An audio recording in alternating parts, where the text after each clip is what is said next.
Halo, assalamualaikum warahmatullahi wabarakatuh. Kembali lagi tentunya di Spesialis Ternak Solusi para Peternak.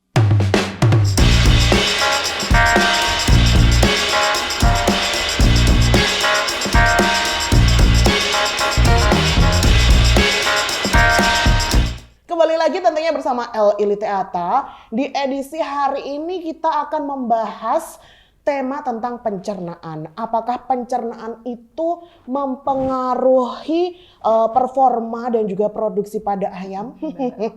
Kita akan ulas lebih lengkap setajam silet. Tentunya Lita tidak sendiri, Lita bersama si cantik, sesuai parasnya, sesuai namanya. Dan kali ini kita harus semangat ya Kak Cantik. Harus, jangan bosan-bosan ya. Betul. Tetap tonton, pokoknya banyak pembahasan yang seru mengenai ayam. Benar. Kali ini beda banget nih Kak Cantik. Kita akan mengabulkan permintaan netizen. Waduh. Ini yang sudah ada yang komentar nih. Mohon lebih detail buat video spesialis pencernaan. Waduh. Karena paling sering dialami peternak seperti saya. Kayak gitu Mbak Cantik. Ada juga nih penanganan pencernaan pada ayam broiler. Waduh, kita kabulkan ya untuk episode kali ini. Siap. Bim salabim. Abrakadabra. Abrakadabra. Gitu Kita kabulkan ya. Betul. Mengenai apa tadi? Ayam broiler pencernaannya gimana nih Kak Cantik? Mulai dari mana dulu nih? Kita harus detail, mendalam, ulas lebih set gimana lagi tuh. Kak Cantik boleh. Ini kayak bakal mendetail banget ya. Detail banget harus. Kita mulai dari mana nih? Aduh, apa dulu nih? Mukadimah dulu nih. Oke, jadi kita mulai dari yang dasar-dasarnya dulu aja nih ya. Mungkin di sini ada juga peternak pemula. Nah, kalau udah peternak senior nih kayaknya udah empas. Udah kecil, it's easy. Nah, oke, jadi yang pertama nih bisa dilihat ya, kita ketahui dulu gimana sih organ saluran pencernaan pada ayam tuh apa aja. Nah, di sini peternak juga harus tahu nih ya, peternak pemula atau peternak senior nih, kita lihat nih munculkan gambar nih. Nah, bisa dilihat nih ya. Jadi organ sistem pencernaan itu meliputi ada paruh nih Mbak Lita, esofagus, tembolok. Nah, tahu tembolok ya? Tahu. Terus ada proventriculus, nih ada gambarnya juga, ventriculus atau ampela. Ada usus halus, usus besar dan kloaka atau anus kalau di manusia nih. Nah, udah tahu kan ya. Jadi di saluran pencernaan pada ayam itu ada organ-organ tersebut Kak Lita. Nah, selain itu di saluran pencernaan itu ada apa lagi sih? Selain ada pakan dan minum. Ada apa lagi? Nah, ada apa lagi? Jadi sebenarnya nih Kak Lita, pada umumnya secara alami masing-masing organ dan salah satunya adalah organ pencernaan pada ayam di sini tuh secara alami dihuni oleh mikroflora. Apa itu mikroflora? Mikroflora itu ya kayak bakteri, jamur, protozoa. Secara alami itu mereka ada gitu untuk membantu metabolisme, memecah zat-zat yang lebih kecil kemudian bisa diserap. Nah, cepat diserap oleh sistem saluran pencernaan pada ayam kayak gitu. Nah, di sini mikroflora di sini kan secara alami ada. Di sini ketika keadaannya seimbang, di sini dapat menguntungkan sekali bagi para peternak, bagi untuk ayamnya itu sendiri. Tapi ketika di sini keseimbangannya terganggu nih, mikroflora, bakteri dan kawan-kawan ini terganggu di dalam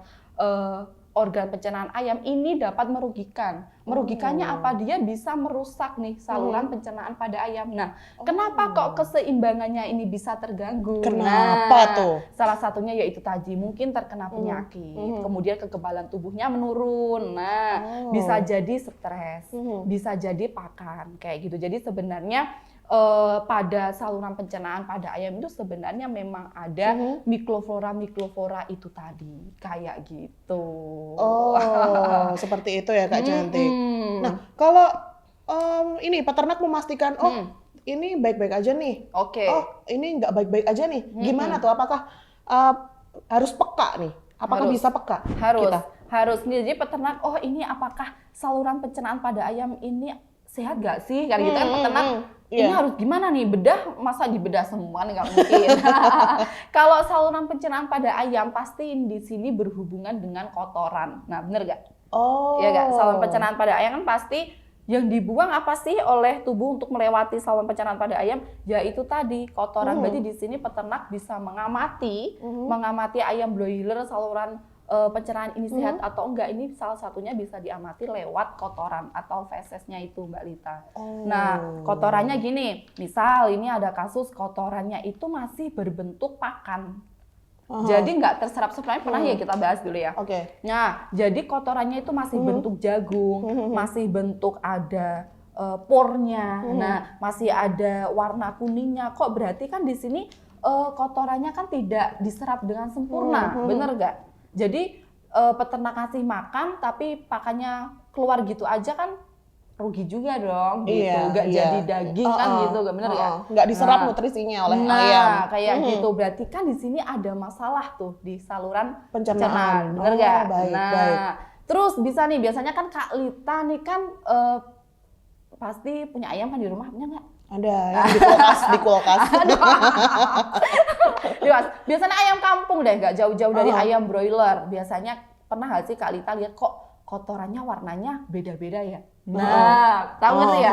Ada yang warna hijau, ada yang warna coklat, ada yang warna putih. Kadang ada putih campur hijau, putih campur. Itu kenapa? Nah, itu salah satunya juga bisa mengindikasi ada sesuatu pada saluran pencernaan pada ayam. Ini bisa nih, kasih lihat nih fotonya nih. Nah, ini bisa lihat ya. Jadi nih, dari di sini aku kasih tahu ya. Ini ada tabel beberapa ini penyakit dan karakteristik dari kotoran tersebut. Misal nih, kalau warnanya kekuningan, berair, berarti di sini mengindikasi kolibasilosis. Nah, kalau warnanya keputihan, bisa jadi ini salmonellosis. Nah, itu penyakitnya tuh udah dikasih tahu. Jadi memang feses-feses dengan warna-warna yang berbeda itu juga bisa salah satunya mengindikasi penyakit-penyakit yang berbeda. Tuh ada necrotic enteritis, kolera, AI, gumboro. Nah, nanti kita mungkin akan bahas beberapa penyakit yang memang berhubungan dengan saluran pencernaan, Mbak Lita. Nih ada koksidiosis, itu warnanya bercampur dengan darah. Tuh ada kan, ada gumboro itu cenderung dengan berwarna keputihan. Nah, gumboro itu salah satunya adalah disebabkan oleh virus, di mana dia tuh menyerang kekebalan tubuh pada ayam di bagian ininya, Mbak Lita, bursa fabricius di bagian belakang kayak duburnya itu loh, Kak Lita. Nah, salah di satunya brutunya ya, brutunya.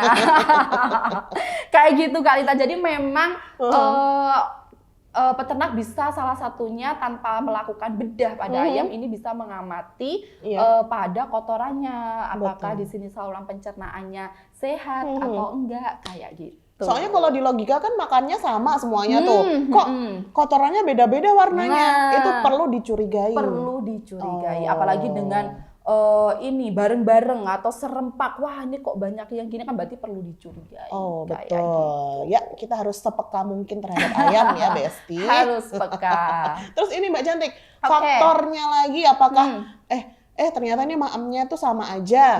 Ternyata dia jajan seblak, akhirnya sakit perut. Aduh.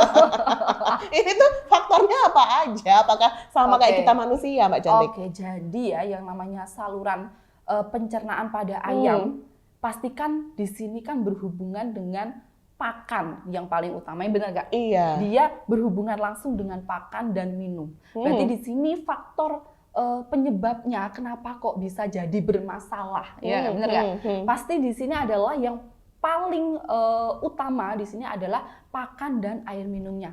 Pakan dan air minumnya kenapa gitu? Nah, bisa jadi yang pertama di sini ketidakseimbangan nutrisi pada pakan ayam. Nah, bisa jadi nih ya, di lapangan yang paling sering di sini tuh ketidakseimbangan nutrisinya itu salah satunya tingginya serat kasar. Di sini serat kasar itu momok ya bagi para peternak, di mana di sini tuh sangat mengganggu saluran pencernaan pada ayam. Ketika serat kasar tinggi, di sini pasti akan usus ayam di sini ususnya, gerak peristaltiknya, kegiatan untuk meremas pakannya di sini butuh ekstra. Kalau ketika dia butuh ekstra karena serat kasar yang tinggi, mau tidak mau pasti nanti akan ada luka. Nah, kalau luka pastikan juga akan sulit untuk menyerap nutrisi pada pakan. Nah, belum lagi kalau luka ini nanti pasti akan bisa menginfeksi bakteri yang ada tadi, yang secara alami kalau ada daerah yang luka, dia juga akan bisa menginfeksi kayak gitu. Selain itu, selain ketidakseimbangan nutrisi, serat kasar yang terlalu tinggi, pada pakan ini juga bisa terkontaminasi oleh jamur, bakteri. Jadi pakannya ini sebelum dikonsumsi oleh si ayam, ini sebelumnya itu udah terkontaminasi. Kita kayaknya udah pernah bahas sih masalah tips penyimpanan pakan. Ingat. Untuk meminimalisir kontaminasi jamur. Betul. Nah, benar nggak? Nah, jadi jamur tuh emang ini banget. Bisa merusak pakan. Kalau pakan rusak kan pasti juga akan bermasalah pada saluran pencernaan. Kalau untuk jamur sendiri sebenarnya ketika jamur ini pada pakan, biasanya jamur ini tuh punya keluaran atau hasil samping, hasil sekunder itu berupa racun jamur atau biasa disebut dengan mikotoksin, Mbak Lita. Jadi mikotoksin ini tuh sangat berbahaya sekali ketika dikonsumsi oleh si ayam gitu. Kalau pada bakteri yang mengontaminasi pakan, Mbak Lita, ini tuh bakteri yang biasa sering adalah E. coli. Nah, selain pada pakan, E. coli itu juga sering kali mengontaminasi air minum pada ayam gitu. Maka dari itu kemarin kita juga udah bahas untuk meminimalisir E. coli pakai klorin. Betul. Ingat banget. Itu juga penting banget. Di situ juga nanti berujung merusak saluran pencernaan ya, kayak gitu. Jadi emang sangat mendetil sekali. Terus ini selain itu Mbak Lita, selain pakan dan air minum, faktor yang dapat menyebabkan masalah tadi udah saya jelaskan, yaitu ketidakseimbangan mikroflora. Nah, mikrofloranya tidak seimbang karena berbagai banyak hal, entah itu karena stres, entah karena itu sebelumnya ada penyakit yang masuk, akhirnya dia juga ikut menginfeksi kayak gitu. Dia memperbanyak diri. Nah, kalau udah memperbanyak diri, dia akan mengeluarkan racun. Racun di sini juga akan efek ke saluran pencernaan pada si ayam kayak gitu. Nah, selain tadi udah disebutin juga bisa stres, terus juga kurangnya sanitasi. Nah, kebersihan kandang itu juga sangat mempengaruhi. Jadi memang manajemen pemeliharaan tuh peternak juga harus bisa menyeimbangkan gitu. Jadi manajemen peliharaan ini juga sangat-sangat dianjurkan gitu, biosecurity-nya. Karena kalau kandang dalam keadaan kotor, lembab, mau tidak mau kan di sini bibit penyakit akan berkembang biak dengan cepat. Nah, kembali lagi, percuma diobatin sana sini pakai obat sana sini, tapi kebersihan kandangnya, manajemen pemeliharaannya tidak diperhatikan, bener gak? Iya, sama aja. Sama aja kayak gitu kaitan. Jadi sangat mendetil sekali. Mbak Cantik, ini aku ada satu pertanyaan di otak mengenai serat kasar tadi, Mbak Cantik. Untuk ngakalinnya gimana? Ataukah si ayamnya harus dikasih minum banyak supaya nggak kasar-kasar banget di perut? Enggak, serat kasar itu bukan yang bentuknya serat-serat itu bukan. Beda. Itu biasanya di komposisi pada pakan itu ada protein gitu. Kan protein kan ya kita nggak bisa lihat ya, bener nggak? Bener. Jadi emang harus uji lab untuk mengetahuinya gitu, Mbak Lita. Jadi bukan bentuk yang serat-serat ya teman-teman. Jadi emang kayak biasanya kan kalau kita beli makan kan ada ini kan tulisannya komposisi. Iya, betul. Kan komposisi tersebut kan bisa dilihat ketika kita melakukan uji lab. Nah, salah satunya kayak gitu. Baik. Terus nanti untuk masalah serat kasar, nanti di akhir-akhir kita bahas gimana sih cara meminimalisirnya, kita kasih tipsnya. Gitu Kak Lita. Mbak Cantik, ngomong-ngomong soal penyakit pada ayam nih. Ini kan kadang nih peternak udah menjaga sedemikian hingga, tapi kadang faktor-faktor lain bisa tetap aja sih ayamnya sakit. Nah, kan juga harus peka. Kalau kita manusia, bersin-bersin itu adalah tanda flu, kayak gitu ya. Nah, benar. Apakah si ayam juga ada hal seperti itu? Ada hal yang sebelum sakit ada tanda apa gitu yang menandakan bahwasanya dia akan sakit? Peternak, aku sakit nih. Nah, apakah ada itu? Oke. Jadi ini lebih ke ini ya, Mbak Lita, saluran penyakit pada saluran pencernaan pada ayam broiler. Nah, ini peternak juga harus tahu nih yang sudah dijelaskan sama Mbak Lita tadi. gimana sih ciri-ciri penyakitnya itu. Iya. Nah, gejala klinisnya tuh yang kayak gimana, terus penyakitnya itu apa aja. Kan kalau banyak nih bingung bedainnya. Ini kalau ini penyakitnya yang mana ya? Ini kalau ini ya kayak gitu. Di sini juga sebenarnya peternak juga harus tahu.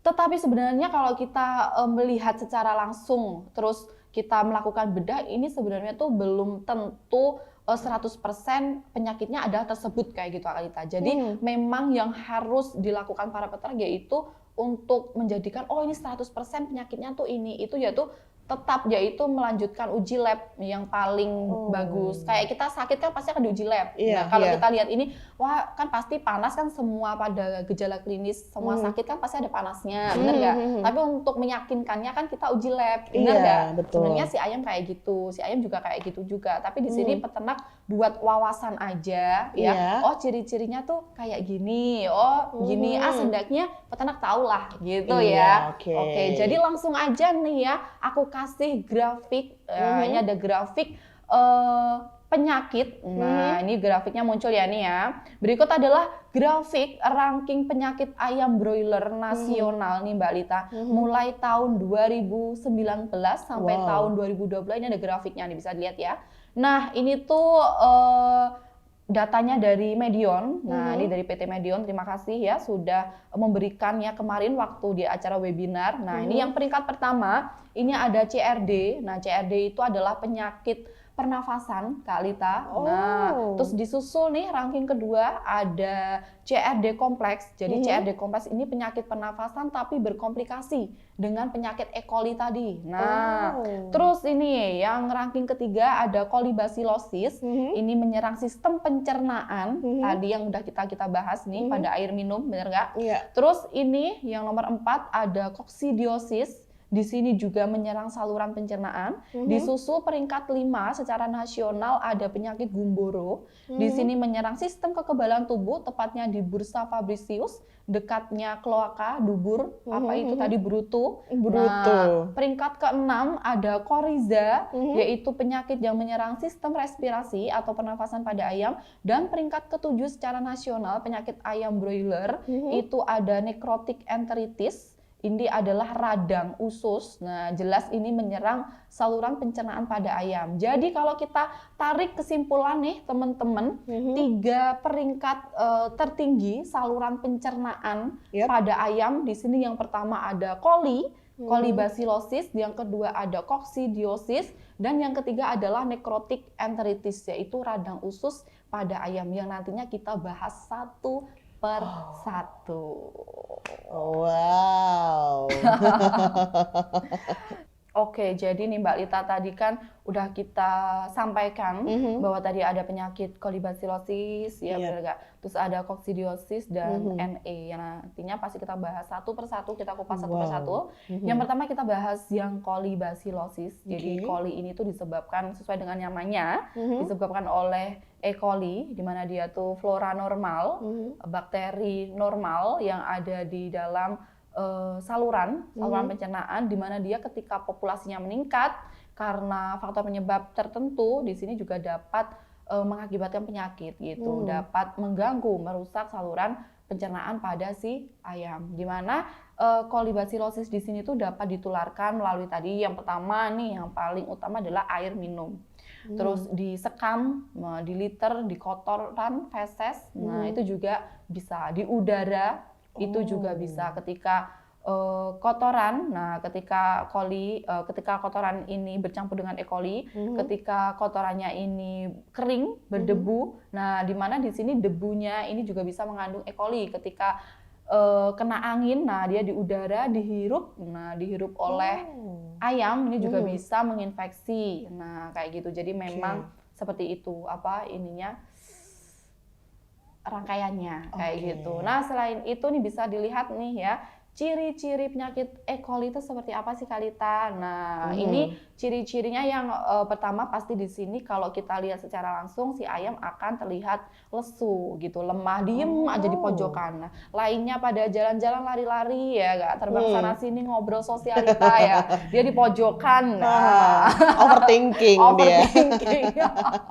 Nah, bisa dilihat nih gambarnya ya. Oke. Nah, jadi di sini ada gambar. Di sini nih gambarnya, maaf ya kalau dirasa menjijikan. Nah, namanya juga bedah pada si ayam yang sakit. Nah, di sini bisa dilihat ada perkejuan. Kenapa dinamakan perkejuan? Nah, karena bentuknya kayak keju, Mbak Lita. Warnanya kuning. Nah, jadi identiknya E. coli yaitu adanya perkejuan di organ usus, hati, jantung. Nah, dan juga dapat ini menyebabkan menginfeksi pada telur juga bisa. Dan selain itu, selain pada saluran cerna, dia juga bisa menular di saluran pernafasan yang udah saya sebutkan tadi, Mbak Lita, di mana ketika debu tadi ini terkontaminasi oleh E. coli, dia akan masuk dan dapat menginfeksi pada saluran pencernaan gitu. Dan ketika E. coli tadi nah bisa dilihat E. coli juga bisa menyebabkan nih, Mbak Lita, menyebabkan pada merah melepuh pada dada si ayam. Nah, karena dia menginfeksi pada bagian kulit.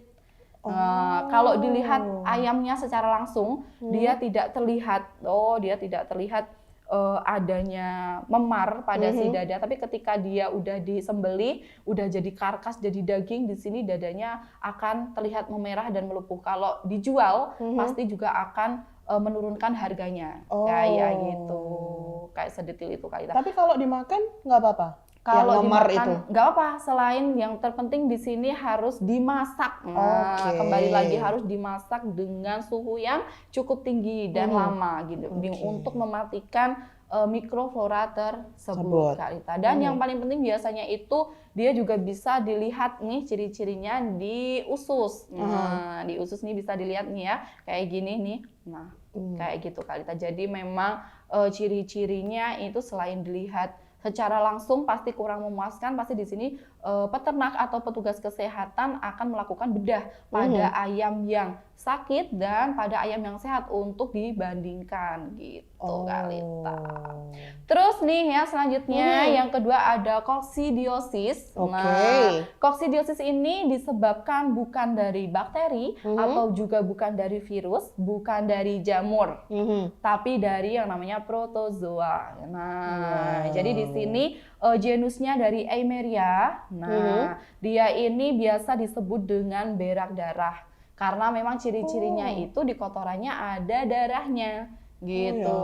Biasanya tahu lihat ya pasti ya. Nah, ini bisa dilihat nih. Nah, di sini tuh banyak banget ya jenis Eimeria. Bisa lihat jenis Eimeria nih banyak. Di sini jenis-jenis Eimeria itu tergantung nih. Misal nih ada Eimeria nih bisa dilihat ya. Ada Eimeria Hagani. Nah, dia menyerang di duodenum. Jadi ada di tempat-tempat tertentu dia untuk menginfeksinya. Dan jenis Eimerianya itu juga berbeda, Kak Lita, gitu. Dan juga di Eimeria itu berbagai jenis Eimeria di sini juga menimbulkan luka dan gejala klinis yang berbeda, Kak Lita. Nah, bisa dilihat ya, ini ada gambar gejala klinis atau ciri-cirinya dari koksidiosis seperti apa ketika peternak atau petugas kesehatan melakukan bedah bangkai. Nah, bisa lihat ya. Nah, di sini ada nih ya.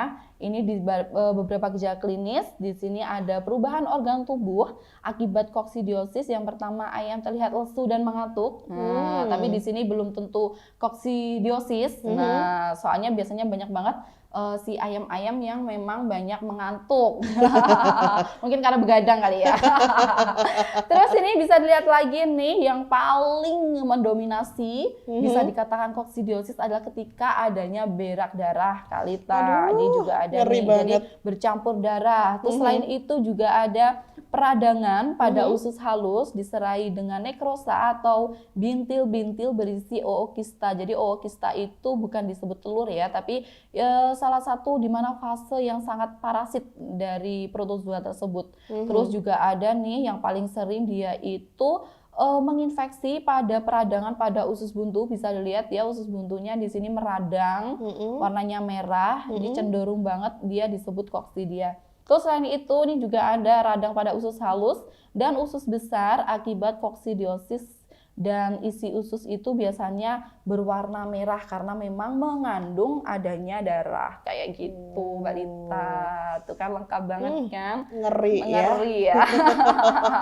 Jadi memang kalau pasti bingung sih kalau peternak yang pemula tuh pasti bingung. Nah, kalau nggak makanan sehari-hari tuh bingung. Tapi biasanya tuh di para peternak nih biasanya tuh kalau dengan skala besar apalagi ayam broiler biasanya itu sering Mbak Lita dikunjungi oleh petugas kesehatan. Entah itu dari perusahaan kayak gitu, di mana dia juga memberikan pelayanan di Podomoro Feed Mill pun juga ada loh kayak gitu. Jadi memberikan pelayanan ya berupa technical support atau technical service, di mana ketika peternak mengeluh ini kenapa ada apa dengan si ayam bisa calling ya kayak gitu Kak Lita. Lengkap banget ya? Iya dong. Sambatan tentang peternakan boleh diayahi sama Podomoro Feed Mill. Benar banget. Oke Kak Lita, jadi yang ketiga tadi kita sebutkan yaitu necrotic enteritis atau radang usus pada ayam ini yang paling sering terjadi juga Mbak Lita. Di sini tadi dia menempati peringkat ke-7 ya dari penyakit ayam broiler secara nasional di tahun 2019 sampai tahun 2022. Jadi memang sangat perlu ini ya diperhatikan ya berarti betul. Jadi di mana necrotic enteritis atau radang usus pada ayam ini disebabkan oleh bakteri Kak Lita. Di sini bakteri namanya tuh Clostridium perfringens, di mana dia tuh flora normal tadi seperti bakteri sebelumnya dia memang ada, tapi ketika ketidakseimbangan atau seimbangnya tadi terganggu, di sini juga dapat melakukan kerugian gitu. Jadi bisa mengakibatkan kerugian di mana dia bisa merusak sistem saluran pencernaan pada si ayam Kak Lita. Jadi memang kayak gitu. Nah, bisa dilihat ya di sini kenapa sih ada bagan. Nah, ini ada bagan di mana keadaannya dapat mengakibatkan ayam terjangkit necrotic enteritis itu kenapa gitu. Ini ada bagannya bisa dilihat nih. Ada necrotic enteritis di sini ternyata banyak banget nih faktor-faktor yang dapat mengakibatkan atau keadaan yang mengakibatkan ayam terjangkit NE. Ada koksidiosis tadi di mana koksidiosis tadi menyerang saluran pencernaan, nah merusak usus, di mana usus tadi pasti juga akan meradang.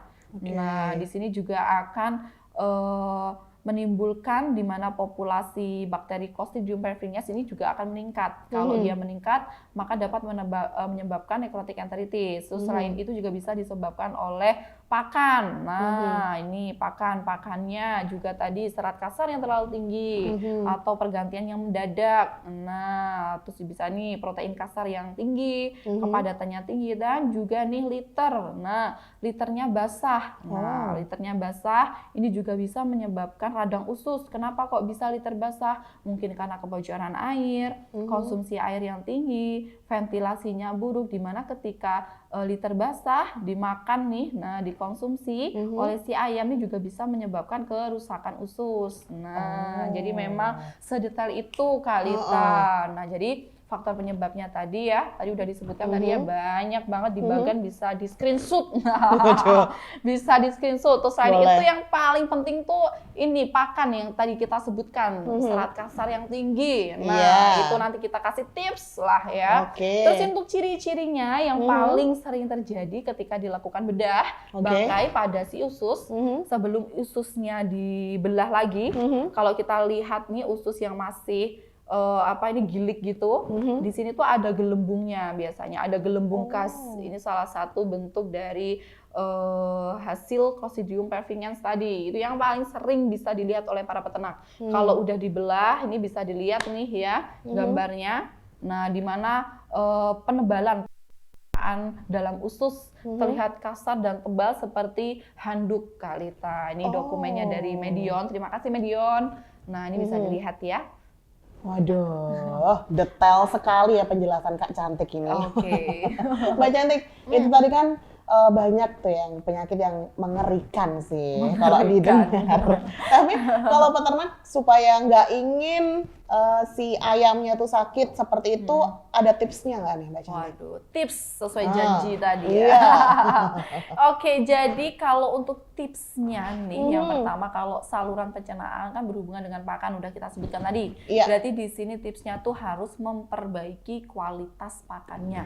Nah, dengan cara apa gitu? Apalagi dengan serat kasar yang tinggi kan peternak nggak tahu nih gimana kita belinya, kita udah beli, tapi kita nggak tahu kualitasnya gimana. Udah kualitas bagus, tapi penyimpanannya yang tidak bagus. Nah, berarti kan menurunkan kualitasnya. Nah, menurunkan nutrisinya. Nah, ini ada tipsnya nih. Nah, bisa dikasih ini nih Mbak Lita.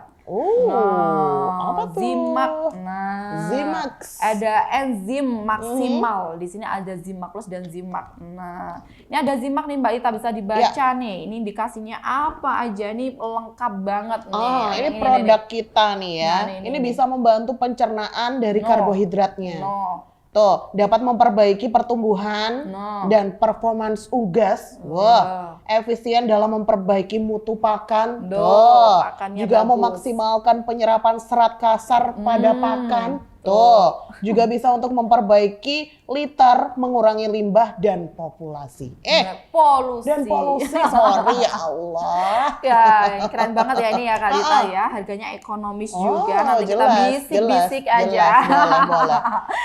Jadi memang bagus banget ini Kalita Zimak di sini tuh andalan bagi para peternak di seluruh Indonesia ya. Udah tersebar nih, agen resminya juga udah tersebar di seluruh Nusantara. Bisa calling-calling sesuai dengan tempatnya, mau di Sumatera, Sulawesi, Jawa Timur, Kalimantan, ada semua. Bisa, tinggal calling aja. Tinggal calling aja. Konsultasi dulu juga boleh. Nah, ya, boleh banget. Mau paket komplit program kesehatan yang gimana juga boleh. Bisa. Nah, di sini juga bagus banget. Ini aku suka banget, di sini ada memaksimalkan penyerapan serat kasar.